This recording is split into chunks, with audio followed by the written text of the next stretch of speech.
دلہن ایک اور دلہے تین، یہ کیا ماجرا ہے؟ بتا رہے ہیں حیدرآباد سے رحمان شیخ۔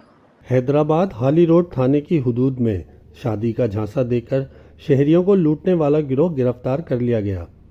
گرفتار گروہ میں 2 خواتین اور 3 مرد شامل ہیں۔ ملزمان شادی کے لیے لڑکی دکھا کر شہریوں سے پیسے بٹورا کرتے تھے۔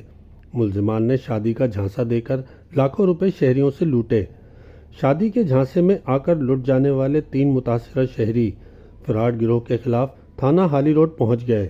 متاثرہ شہریوں نے بتایا کہ فراڈیے شادی کے لیے لڑکی دکھاتے اور کہتے تھے کہ لڑکی غریب ہے، جہیز کے لیے رقم دے دو۔ پیسے لینے کے بعد عین شادی کے وقت کوئی نہ کوئی بہانہ بنا کر شادی ملتوی کر دی جاتی تھی۔ متاثرہ شہریوں نے لوٹی ہوئی رقم واپس دلانے کا مطالبہ کرتے ہوئے کہا کہ ہمارے پیسے ہمیں واپس دلائے جائیں، جبکہ پولیس ترجمان نے بتایا کہ جعل سازی گروہ کے خلاف FIR داخل کر دی گئی ہے۔